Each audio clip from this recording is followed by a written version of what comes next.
जय हिंद प्यारे बच्चों, जय हिंद जय भारत। कैसे हो आप सभी। तो आज आपका है मॉक टेस्ट नंबर 2। तो जो फर्स्ट नंबर का मॉक है, उम्मीद है आपको बहुत अच्छा लगा होगा, फायदा भी आपको हुआ होगा।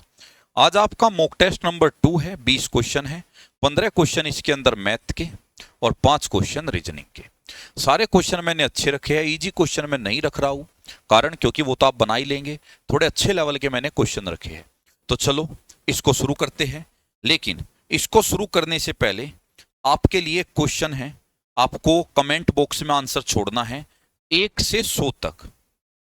1 से 100 तक, कल मैं फिर अगले मौके में इसका आंसर दूंगा। 1 से 100 तक, 1 से 100 तक ऐसी कितनी संख्याएं हैं, ऐसी कितनी संख्याएं है जिनके केवल दो, जिनके केवल दो, जिनके केवल दो और केवल तीन, केवल तीन गुणनखंड, गुणनखंड होते हैं। तो दो आंसर देने हैं तुम्हें, दो आंसर। 1 से 100 तक ऐसी संख्या जिनके केवल दो फैक्टर है, एक आंसर तो ये देना है। और 1 से 100 तक ऐसी संख्याएं जिनके केवल 3 फैक्टर होते हैं। तो 1 से 100 तक जिनके केवल 2 फैक्टर होते हैं और 1 से 100 तक जिनके केवल 3 फैक्टर होते हैं। तो ये कमेंट बॉक्स में आपको आंसर देना है। चलिए, तो ये रहा हमारा आज का पहला क्वेश्चन। जब 2 की पावर 59 को 7 से डिवाइड किया, 2 की पावर 59 को 7 से डिवाइड किया तो शेषफल क्या बचा। देखो, 7 है प्राइम नंबर। अगर 7 प्राइम नंबर है, कभी भी अगर आप किसी प्राइम नंबर से भाग दे रहे हो, कभी भी अगर आप किसी प्राइम नंबर से भाग दे रहे हो, तो तुम क्या करना, पावर को इस नंबर से एक कम संख्या से डिवाइड करना। कैसे, 7 से भाग दे रहे हो तो तुम पावर को काटो 6 से। सब पे लगेगा हमेशा। अगर आप प्राइम नंबर से या भाज्य संख्या से डिवाइड करना चाहते हो तो इससे कम ले लो, 6 आ गया। 6 से पावर को काटो, 6 निम 54, बचा कितना, 5। तो जो ये बचा, ये नई पावर बना लो, ये बना लो नई पावर। तो 2 की पावर 5 डिवाइडेड बाय 7। अब 2 की पावर 5 को खोलो, 2 दूनी 4, दूनी 8, दूनी 16, दूनी 32, 32। 32 को काटो 7 से, 7 चौक 28, 7 चौक 28, बचा 4। आंसर करके देखो, 7 से 7 चौक 28, बचा 4। आंसर। ठीक है, तो रूल याद रखना। क्या रूल बताया मैंने, अभाज्य संख्या से कभी भी डिवाइड करना हो तो उससे एक कम ले लो 6, और जो ये 6 आया यानी कि जो भी एक कम आया उससे पावर को विभाजित करो, जो बचेगा वो नई पावर बना लेना। तो 6 से 59 को काटा तो बचा 5, तो नई पावर 5 बना ली। क्लियर है। तो बिल्कुल साधारण सीधी लैंग्वेज में बताया है, ऐसे करना। 3 घंटी क्रम से 12, 15 और 20 मिनट के अंतराल पे बजती है। वे सारी सुबह 8 बजे एक साथ बजी। तो बताओ पहली बार फिर से एक साथ कब बजेगी। अगर कभी भी ये क्वेश्चन आए कि कोई काम अंतराल पे हो रहा है और बताओ वो एक साथ कब होगा, तो हमेशा एलसीएम लेना है। कोई काम अंतराल पे हो रहा है, एक साथ कब होगा, तो 12, 15, 20 का एलसीएम ले लो। 12, 15, 20, देखो 12, 15, 20 के पहाड़े में ऐसा नंबर जो सभी में आता हो, 60 आता है। 60 12 के पहाड़े में भी, 15 में भी, 20 में भी, तो 60। तो 60 मिनट, तो सारी 60 मिनट बाद एक साथ बजेगी। 60 मिनट, 60 मिनट यानी 1 घंटा। 1 घंटे बाद सुबह 8 बजे बजी तो अब 9 बजे बजेगी। नेक्स्ट, एक परीक्षा में ए को बी से 25% ज्यादा अंक मिले, बी को सी से 10। एक काम करो, तुम ऐसे लिख लो ए बी सी डी सारा। ए को बी से 25% ज्यादा मिले, ए को बी से 25, बी का हुआ 100 तो ए को मिला 125। अगर आप इसको 25 से काटो तो 25 से 5 और ये 4, तो मैं इसको 5 और 4 ही लिख लेता हूं, 5 और 4।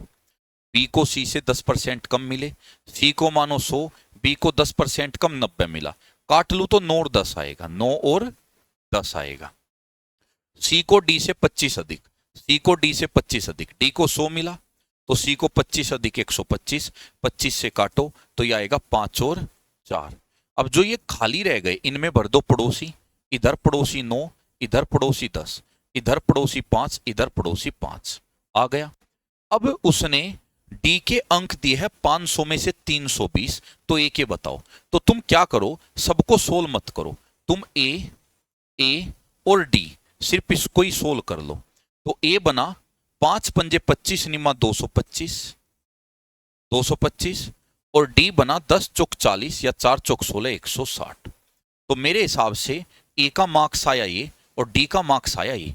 उसने कहा है डी को 500 में से 320 मिला, वो कहता है डी का अंक 320 है, तो डी का अंक कितना है 320, यानी इसका 2 गुना। तो ए का अंक इसका 2 गुना होगा, 2 गुना होगा यानी 450 आंसर, 450 आंसर। तो इस मेथड से करना बेस्ट मेथड आपको दिया है।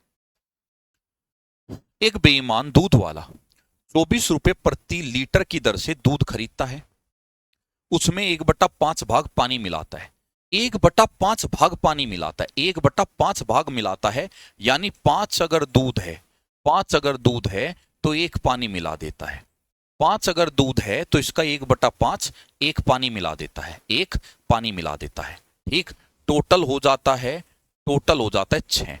तो अगर 5 लीटर, अगर 5 लीटर दूध है, अगर 5 लीटर दूध है, 1 लीटर पानी मिलाता है, टोटल हो जाता है 6 लीटर। अब उसने कहा कि जो दूध है उसने 24 रुपए प्रति लीटर लिया था, ठीक है जी। फिर वह मिश्रण को 32 रुपए प्रति लीटर बेच देता है। मिश्रण को देखो, दूध खरीदा था 24 रुपए के भाव में, यानी 120 रुपए का, और बेचा मिश्रण यानी ये दूध और पानी सारा मिला के बेच दिया 32 रुपए प्रति लीटर। तो आया 6 दूनी 12 का 2 और 6 3 18 और 1 19, 192 का ये आया।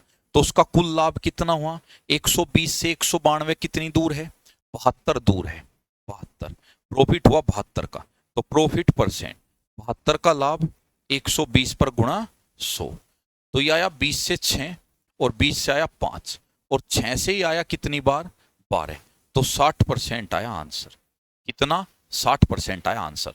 इसको और छोटा भी कर सकते हो, कैसे यहां पे उसने 5 लीटर 24 के भाव में खरीदा और ये 6 लीटर 32 के भाव में बेचा, 8 तिया 8 चौका 3 दूनी, तो ये आया 5:8, तो प्रॉफिट हुआ 3, तो प्रॉफिट परसेंट हुआ 3 का 5 पे गुना 100, तो 5 से 20, तो ये आया 60%। ठीक, तो पहले वीडियो को रोकना है, पॉज करो, खुद सोल्व करो, आंसर दो, उसके बाद क्वेश्चन को देखना है। नेक्स्ट, एक बैग में 1 रुपया 50 पैसे और 25 पैसे के सिक्के हैं। सिक्कों की जो संख्या है 5, 6, 8 के अनुपात में सिक्के हैं। माना 5x सिक्के 6x और 8x है, ये मान लो। तो माना 5x सिक्के 1 रुपए के हैं, 6x 50 पैसे के हैं, 8x 25 पैसे के हैं। यदि बैग के अंदर कुल धन 240 रुपए है, तो 50 पैसे के सिक्कों की संख्या बताओ। 50 पैसे के सिक्कों की संख्या नहीं 6x का मान बताना है। तो मेरा आंसर जो भी होगा वो 6 से कटेगा, लेकिन यहाँ 6 से ये भी कट रहा है, ये भी कट रहा है, ये भी कट रहा है। ठीक है, चलो करते हैं। सिक्के दे दिए, सिक्कों की संख्या दे दी, धन दे दिया। ध्यान से सुनना, ध्यान से। 1 रुपए के कितने सिक्के 5x, जोड़ दो। आधे रुपए के कितने 6x, जोड़ दो। 50 पैसे के कितने 8x, और ये कुल धन कितना 240 रुपए। खत्म क्वेश्चन खत्म। इससे बेस्ट, इससे आसान कुछ नहीं हो सकता। तो 1 रुपए के 5x सिक्के हुए तो कुल धन हुआ 1 रुपया गुना 5। ये सिक्के है 6x तो कुल धन हुआ आधा रुपया गुना 6x, और ये है 8x तो कुल धन हुआ 14 × 8x। अब इसको सोल्व करो। 2 से कटा 3, 4 से कटा 2, 5 तो ये 2 से कटा 3, 5 और 3 8, 4 से कटा 2 10x बराबर 240, और x आएगा यहां से 24 आ गया।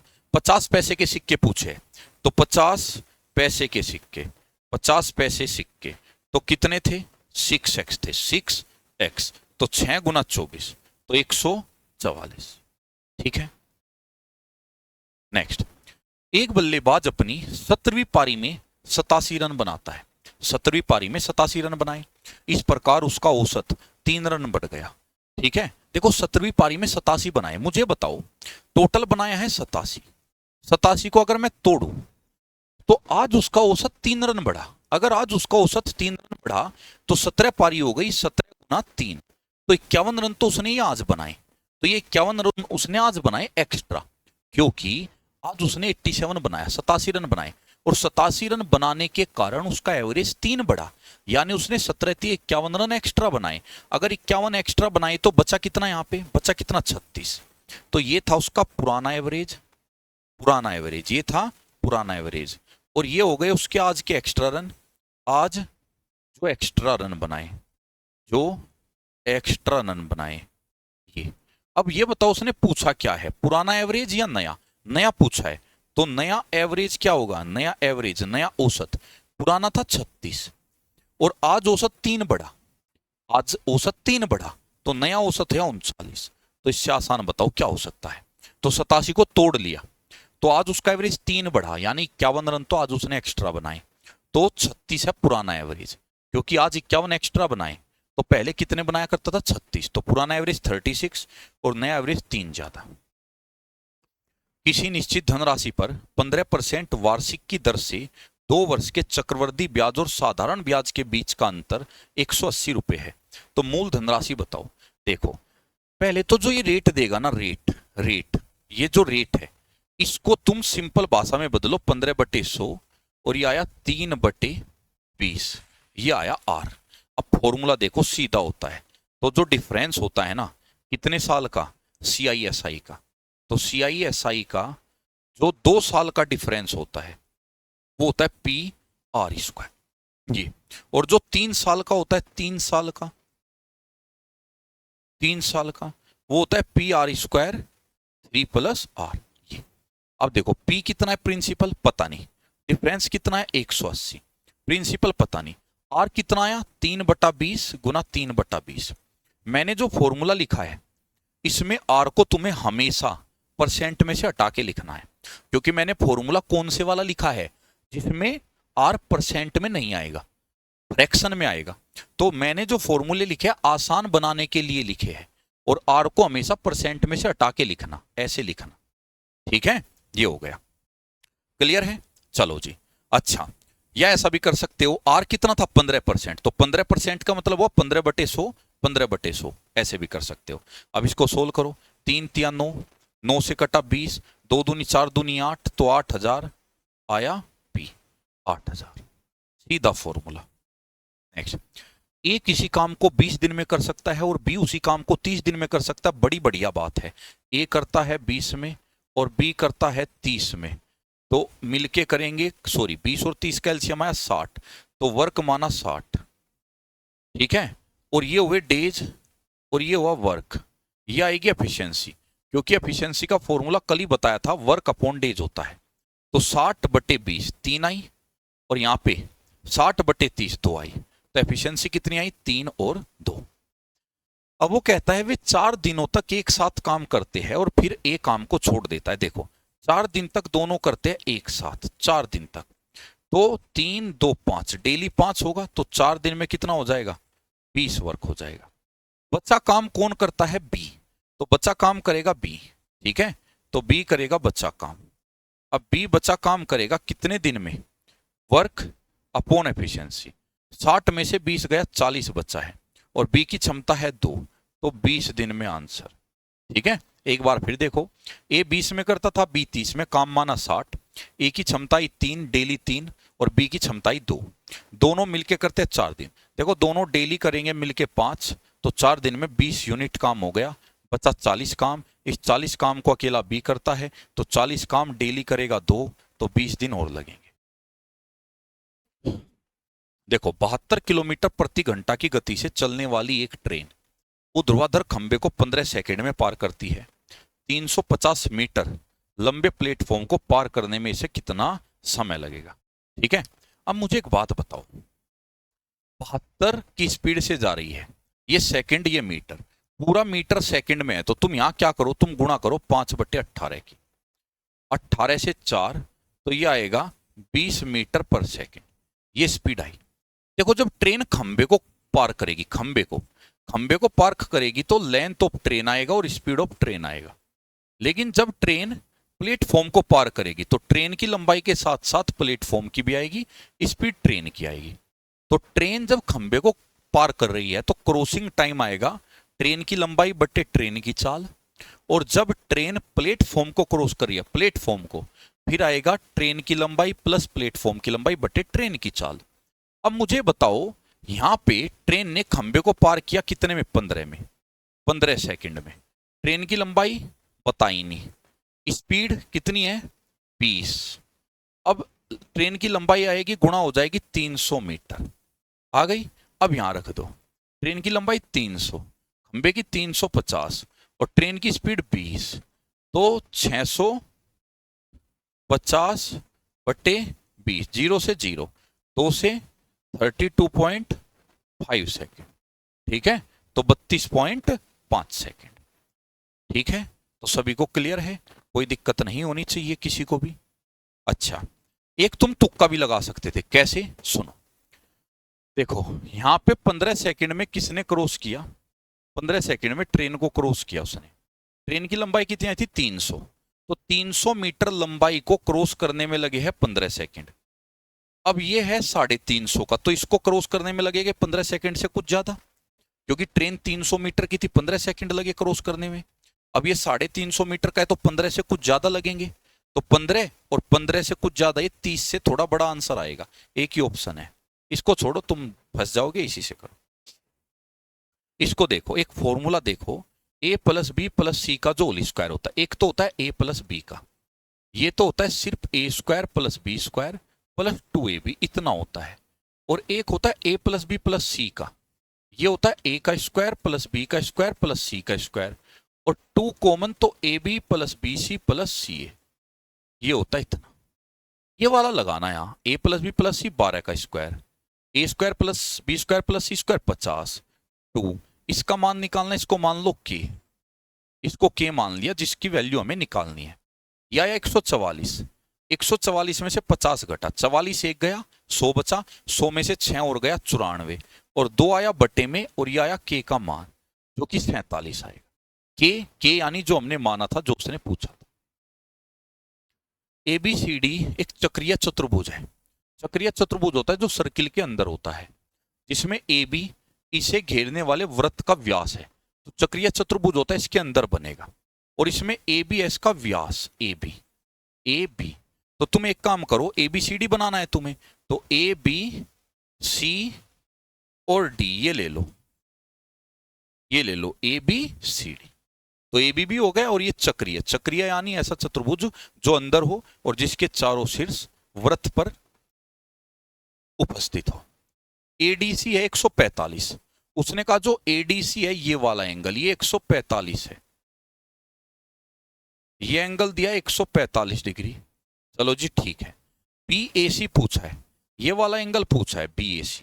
देखो एक बात हमेशा याद रखना, अगर उसने व्यास का जिक्र कर दिया ना, कहीं डायमीटर का व्यास का जिक्र कर दिया, तो अर्धवृत्त में बना कोण समकोण होता है, यानी व्यास पे जो कोण बनता है वो 90 डिग्री का होता है, हमेशा याद रखना। तो अगर तुम यहां से इसको ऐसे मिला दो तो ये कोण 90 डिग्री का होगा, क्योंकि अर्धवृत्त में ये व्यास पे बना है, तो व्यास पे बना कोण 90 डिग्री होता है, याद रखना है। हो गया ये 90। अब मुझे बताओ, ये हो गया 90, और चक्रीय चतुर्भुज है ये, तो ये 145, तो इसके सामने वाला कितना होगा 35। क्यों होगा सर, क्योंकि चक्रीय चतुर्भुज में आमने सामने वाले कोणों का योग 180 होता है। 180 याद रखना, इसको लिख लेना, 145 तो ये हुआ 35, और ये हुआ 90, अभी थ्योरम बता दी। ये 90 और ये हुआ आपका 35, तो 90 और 35। अच्छा, त्रिभुज के तीनों कोणों का योग कितना होता है, त्रिभुज के तीनों कोणों का योग होता है 180, तो 90 तो ये हुआ, बचा 90, 90 में से 35 ये हुआ तो बचा 55, तो ये होगा 55। पूछा कौन सा था, BAC यही पूछा था। लो भाई, एक समचतुर्भुज का परिमाप है 148। देखो परिमाप यानी 4A आया 148, तो A आएगा 4, ये 12, 2 8 4 7 28 ये आया। उसने कहा इसका एक विकर्ण 24 है। देखो समचतुर्भुज ऐसा होता है कुछ ऐसा, और इसके जो विकर्ण है एक दूसरे को 90 डिग्री पर काटते हैं। कितने पर, 90 पर, और ये समद्विभाजित करते हैं, 2 हिस्सों में काटते हैं। जैसे एक विकर्ण 24 है तो 12 ये हुआ और 12 ये हुआ 24, और भुजाई 37 तो ये हुई 37, अब मुझे बताओ, ये तो ट्रिपलेट नहीं बना, ये ट्रिपलेट बना। अब ट्रिपलेट है 12 37, तो यहाँ आएगा 35। बात आई सर आपको कैसे पता चला? भाई देखो, 37 है और 12 है, 37 का स्क्वायर है बहुत बड़ा, और 12 का स्क्वायर है मात्र 144, यानी 37 के स्क्वायर में से मुझे सिर्फ 150 घटाना है। तो एक बात तो पक्की है, 37 के स्क्वायर के नजदीक ही आएगा, तो आएगा 36 का स्क्वायर। लेकिन 36 का स्क्वायर हो नहीं सकता, क्यों? क्योंकि 36 के स्क्वायर में लास्ट में आएगा 6 और 12 के स्क्वायर में आएगा 4, तो इकाई अंक जोड़ू तो लास्ट में 0 मिलेगा, जो कि इसके स्क्वायर में नहीं होता। तो यहाँ 35 आएगा। एक तरीका तो ये है। अब ये 35 तो ये भी 35, तो उसने पूछा है एरिया, क्षेत्रफल होता है half d1 d2, half d1 पहला विकर्ण यानी 12 12 24, और d2 दूसरा विकर्ण यानी 70, 2 से गया 12 बार, और 12 सत्ते कितना हुआ? 12 सत्ते हो गया 84 840। एक तरीका तो ये हुआ, ठीक है। दूसरा तरीका ए आ गया। एक फॉर्मूला होता है ए बराबर या ए स्क्वायर बराबर d1/2 का स्क्वायर प्लस d2/2 का स्क्वायर, ये फॉर्मूला होता है। अब ए स्क्वायर होगा 37 का स्क्वायर, तो 37 का जब स्क्वायर करोगे कैसे करोगे? इस नंबर का स्क्वायर 49, 49 का 9 हासिल लगे 4, इनकी गुणा और फिर उसका 2 गुना, 7 या 21, फिर उसका 2 गुना, 21 दूनी 42, 42 और 4 थे हासिल 46, हासिल 4, 3 का स्क्वायर 9 और 4 13, ये हुआ। d1 कितना? 24 का आधा, 24/2, तो 12 का स्क्वायर 144, और ये कितना अभी नहीं पता।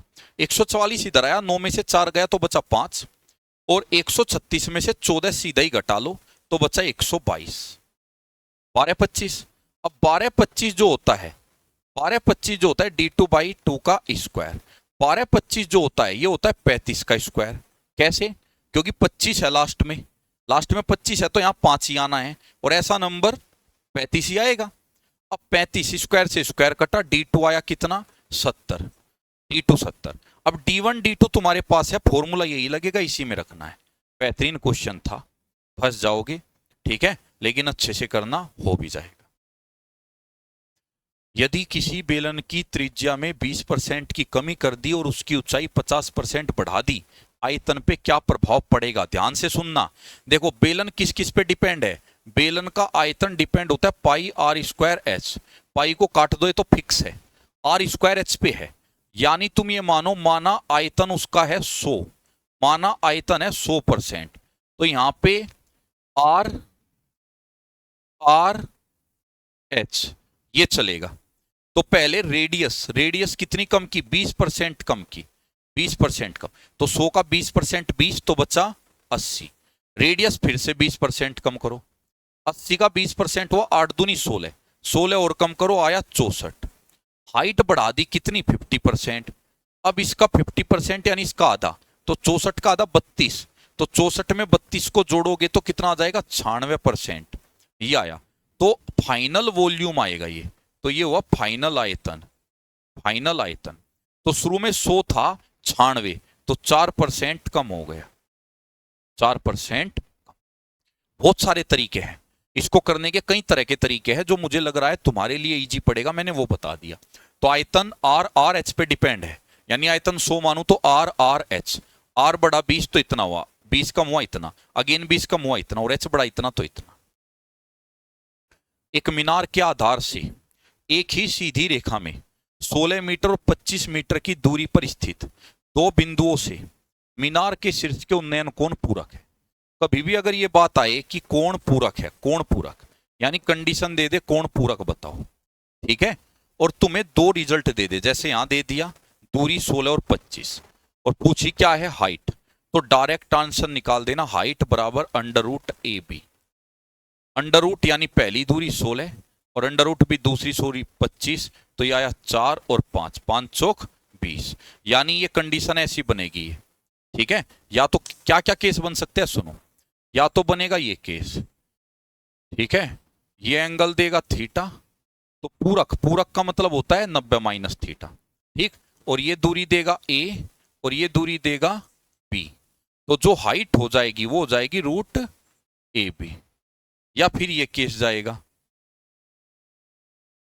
ये देगा थीटा, ये देगा 90 - थीटा, h पूछेगा यहां भी, ये दूरी देगा a, ये दूरी देगा b, तो यहां भी h जो होगा रूट ए बी, यानी कंडीशन है कि कोण पूरक हो और दो दूरी दी हो अलग अलग पूरी पूरी, तो सीधी कॉमन चीज निकल जाती है हाइट। 20 प्रेक्षणों का माध्य 45 है, 20 का माध्य एवरेज, तो 20 रिजल्ट का एवरेज है 45। बाद में पाया गया दो रिजल्ट 48 और 32 को गलती से 84 और 26 के रूप में लिख दिया। तो ये तो सही वाले हैं जो लिखने थे, गलती से लिख दिया ये है गलत वाले, तो सही वाले तो प्लस कर दो और गलत वाले माइनस कर दो, तो जो न्यू एवरेज आएगा वो खुद आ जाएगा। तो new average is equal to, पहले कितना था 45 था।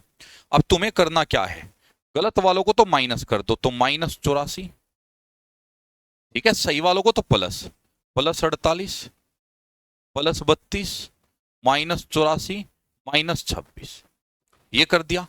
और ये जो भी रिजल्ट घटेगा बढ़ेगा ये 20 जगह बांट दो, क्योंकि तुम्हें तो एवरेज बताना ना, एवरेज बढ़ा या घटा, तो जो भी यहां से सही रिजल्ट आएगा उसको 20 जगह बांट दो, क्योंकि जैसे ही तुम उनको 20 के बीच में बांटोगे तो ये बन जाएगा एवरेज, तो प्लस आया तो बढ़ जाएगा, माइनस आया तो घट जाएगा। तो ये देखो 48 और 32 कितना हुआ 80, अब 80 में से ये 80 खत्म, -4 ये बचा और -26 ये, तो -30 बचा, तो 45 और यहां बचा -30/20, यानी 1.5, तो 1.5 एवरेज कम हो गया, तो ये आया 43.5। तो जो भी पुराना उसको तो रहने दो अलग, जो सही चीजें थी प्लस, जो गलत चीजें माइनस, और तुम्हें बताना एवरेज बढ़ेगा या घटेगा, तो सही को प्लस किया गलत को माइनस किया। बताना एवरेज के बारे में है तो 20 से डिवाइड भी करना पड़ेगा, क्योंकि सही या गलत जो भी आएगा वो 20 जगह बटेगा। अगर गलत आया होगा तो सभी 20 में से घटेगा थोड़ा थोड़ा, अगर बढ़ेगा तो सभी 20 में बटेगा थोड़ा थोड़ा, तो 20 से डिवाइड करके ऐसे निकाल। रीजनिंग, उत्तर की ओर मुख किए हुए 60 छात्रों की एक पंक्ति में राहुल लेफ्ट से 15 है, राहुल है लेफ्ट से 15, राहुल, और उसने कहा है सुनीता राइट से है, सुनीता राइट से है 22, टोटल कितने हैं 60 है, टोटल है 60, 15 और 22 कितना हुआ 37 हुआ, और 37 में से यहां कितने आए बीच में 23, क्योंकि 37 और 23 क्या होता है 60, तो बीच में 23 हुए। 80 छात्रों की एक कक्षा में 45 तो क्रिकेट खेलते हैं, 35 फुटबॉल खेलते और 15 दोनों में से कोई भी गेम नहीं खेलते। ये क्वेश्चन यहां से सोल्व होगा, 15 दोनों में से, ये लाइन इंपॉर्टेंट है कि 15 दोनों में से कोई भी खेल नहीं खेलते, ये इंपॉर्टेंट है। अब देखो दो गोले बना लो, दो गोले बनाओ, एक गोला बना लो क्रिकेट का और एक गोला बना लो फुटबॉल का, बीच में जो दोनों ही नहीं खेलते वे है 15, तो दोनों ना खेलने वाले, ये है ना खेलने वाले, तो तुम्हें इस गोले में क्रिकेट ना खेलने वाले लेने हैं। तो क्रिकेट खेलते हैं 45, 80 में से 45 क्रिकेट खेलते हैं, तो बच्चे कितने 35 ना खेलने वाले, और 35 फुटबॉल खेलते हैं, 35 फुटबॉल खेलते हैं, तो बच्चे कितने 80 में से 35 गया तो ये बच्चे 45।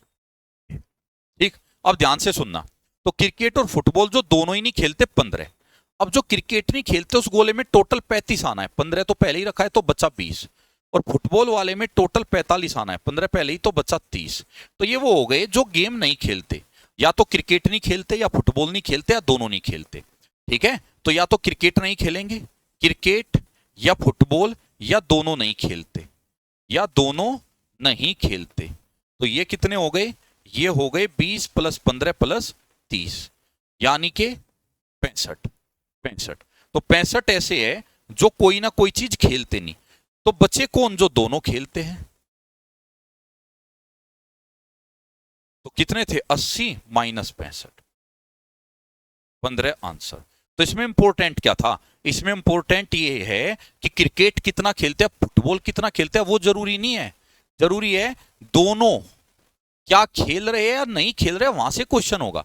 उसने कहा 15 कोई सा भी खेल नहीं खेलते, तो तुम्हें गोले में चीजें भरनी है ना खेलने वाले, तो 15 कोई सा भी नहीं खेलते यहां, तो यहां भी ना खेलने वाले, क्रिकेट खेलने वाले मत लो, ना खेलने वाले लो, फुटबॉल खेलने वाले मत लो, ना खेलने वाले लो, भरो। तो जो कुछ ना कुछ नहीं खेलते ये, तो बाकी कौन बचा जो सब खेलता है। 8:20 पर घड़ी कि घंटे की सुई और मिनट की सुई के बीच का सटीक कोण, देखो ये होता है कोण का फॉर्मूला, थीटा = 30h, और ये माइनस 11/2m। कोई कोई इसको एलसीएम भी ले लेता है, इसको ये भी रख सकता है 60h माइनस 11m/2, ये भी कर सकता है। तो चॉइस आपकी है, या तो ये याद रख लो या ये। रिजल्ट जो है पॉजिटिव ही आएगा, ठीक है, पॉजिटिव। चलो दूसरे वाला रख लेते हैं। 60 गुना 8 11 गुना 20/2। इससे कैलकुलेशन थोड़ी बढ़ती है, पहले वाला रखते थोड़ा इजी हो जाता। 30 गुना 8 माइनस 11/2 m है 20, 2 से कटा 10, 240 माइनस 110, तो कितना बचा 130 डिग्री। तो कोई सही रख लो जो तुम्हारे याद है। थर्मामीटर तापमान मापता है, तो स्पिग्मोमैनोमीटर क्या मापता है? देखो, अब भूकंप तो तुम्हें पता होगा क्या मापता है, भूकंप, ठीक है, भूकंप तो रिएक्टर में मापा जाता है, रिक्टर स्केल पर। ब्लड प्रेशर भी तुम्हें पता होगा, ब्लड प्रेशर बीपी, ठीक है, क्योंकि तुम्हें चाहिए स्पिग्मोमीटर, स्पिग्मो भी मैनोमीटर, तो स्पिग्मोमैनोमीटर ब्लड प्रेशर को भी नहीं मापेगा, ठीक है। अब बचे दो, तो ये ह्यूमिडिटी और वाइंड स्पीड, तो किसको, ह्यूमिडिटी को या फिर वाइंड स्पीड को? तो बताओ क्या है, दोनों इसमें फंसते हैं बच्चे दोनों, ठीक है। तो स्पिग्मोमैनोमीटर किसको मापता है, ठीक, तो आपको बताना है किसको मापता है, इसको या इसको। तो इसका आंसर आपको देना है आंसर की में, ये मैं आप पे छोड़ देता हूं। इसकी जो फाइल डालूंगा पहले सुन लो, इसकी जो पीडीएफ है, पीडीएफ आपको लिंक लगा मिलेगा इसी में, cadet defence academy Telegram channel, उस पर पीडीएफ डालता हूं, प्रिंटेबल भी और ये लिखी हुई भी। और जो हमारी एप्लीकेशन है कैडेट डिफेंस एकेडमी, उसमें भी यूट्यूब फ्री पीडीएफ के नाम से फोल्डर है होम पेज पे, उसके अंदर जाओगे आर्मी का फोल्डर, वहां भी मिल जाएगा पीडीएफ का, और उसमें आंसर की मिलेगी। तो इसका आंसर आपको देना है क्या जाएगा। देखो, सूर्योदय के बाद एक सुबह विमल और कमल एक पार्क में आमने सामने खड़े हैं। सूर्योदय के बाद सुबह के समय यदि विमल की परछाई ठीक उसके बाई ओर पड़ेगी, देखो परछाई पड़ती है हमेशा जिस दिशा में सूर्य है उसके विपरीत में, परछाई हमेशा सूर्य के विपरीत में पड़ती है। सुबह का टाइम है, सुबह का टाइम सूर्य इधर निकलेगा, इधर यानी कि ईस्ट, ये साउथ, और ये साउथ यानी दक्षिण, और ये उत्तर, और ये पश्चिम, और ये पूर्व। तो सूर्य इधर, तो परछाई जो है वो कहां पड़ेगी, तो जो परछाई पड़ेगी, जो परछाई पड़ेगी इसकी, परछाई पड़ेगी यहां, ये पड़ेगी परछाई, ये हुई परछाई, शैडो, SHAD शैडो। अब वो कहता है कि सुबह के टाइम विमल की परछाई ठीक उसके बाई ओर पड़ रही है, विमल की परछाई उसके बाई ओर पड़ रही है। तो एक बात बताओ, परछाई तो यहीं पड़नी है, पक्की बात है। ये हाथ विमल का बायां हाथ है, तो ये कौन सा हाथ है, विमल का बायां। अगर विमल का बायां हाथ ही है तो विमल ऊपर देख रहा है, क्यों, क्योंकि ये होगा विमल का दायां हाथ, तो बायां इधर ऐसे है विमल, तो ये बायां हाथ हुआ विमल का, ये दायां, तो विमल देख रहा है नॉर्थ में। अगर विमल नॉर्थ में देख रहा है तो कमल देख रहा है साउथ में, तो कमल देख रहा है साउथ में। बिल्कुल इजी मेथड बताया मैंने तुम्हें, ठीक है। तो ये रहा आपका, तो 20, हाँ जी 19 दिख ही गया होगा, 19 तो तुम्हें दिख ही गया होगा। तो स्पिग्मोमैनोमीटर, स्पिग्मोमैनोमीटर बीपी को ही मापेगा, ठीक है, बीपी। अच्छा, शुरू में मैंने तुम्हें दिया था ये, इसका आंसर दे देना आप, ये आपका होमवर्क था, कमेंट बॉक्स में आंसर देना। और मैंने तुमसे कल पूछा था कि भाई अगर तुम्हें मॉक टेस्ट चाहिए आर्मी के एप्लीकेशन पर विद सॉल्यूशन, बेहतरीन कंटेंट वाले, एरर फ्री, जो मैं खुद अपने हाथों से बना कर दूं, मैं और कपिल सर खुद बना के आपको दे, तो मैंने कहा था कमेंट छोड़ देना, तो आपने कमेंट छोड़े नहीं, तो मुझे लग रहा है आपको मॉक नहीं चाहिए, तो इसलिए मॉक में पेंडिंग में डाल देता हूं। अगर आपके कमेंट आएंगे तो मैं मॉक करा दूंगा। तो आज का सेशन बस इतना ही था हमारा, इसको रोक रोक के करना है, और हर एक क्वेश्चन बहुत बेहतरीन डाला है, रोक रोक के करोगे बहुत फायदा तुम्हें मिलेगा। और अगर ये क्वेश्चन तुमने बना लिए तो मैं गारंटी लेता हूं कि पेपर के अंदर सारे क्वेश्चन तुमसे हो जाएंगे, क्योंकि पेपर में क्वेश्चन आएंगे इनसे मिलते जुलते, लेकिन डेटा इनसे ईजी रहेगा, इनसे ईजी आएगा, ठीक है। जय हिंद।